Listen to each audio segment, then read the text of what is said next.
This hot sauce recipe is so easy and tasty that you never have to buy hot sauce again from the store. And the best part is it only takes about 10 minutes with a little bit of processing time on either end. So with all that said, let's get started. If you want the most time efficient way to make this recipe, step 1 is to start by cooking the peppers, and then we can move on to the garlic prep. So for the garlic, I'm using 5 cloves of garlic, and that will be peeled and then sliced into ovals, as this is the easiest way to ensure uniform cooking once it's in the pan with the hot oil.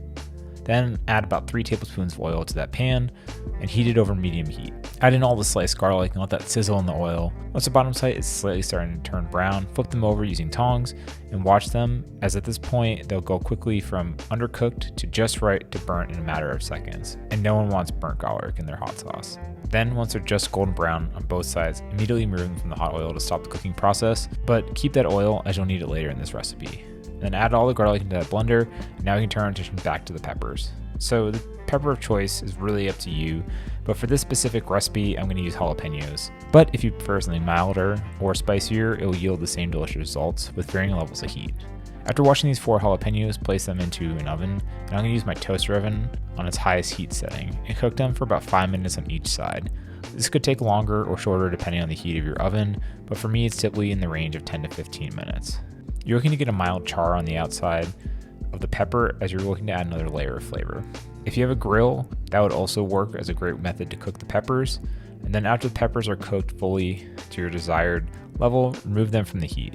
Slice off the stems and toss the whole peppers in the blender with the seeds and all. But if you want less heat, you can obviously remove some or all of the seeds. I've also found that cooking peppers will also help soften them up and help in the emulsification of the sauce.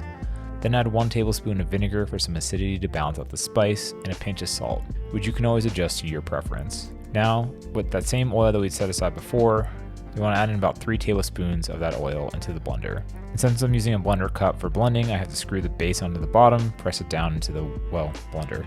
Now, sometimes to get the right consistency, I'll need to add a little bit more oil, because I'm looking for something that's thick but also spreadable as a hot sauce.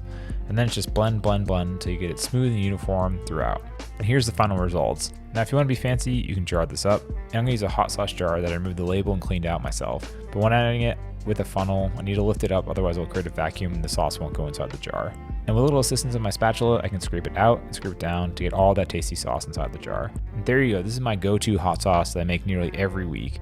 Now if you want to see a fermented hot sauce recipe, check out the video on the screen now, and I'll see you again soon.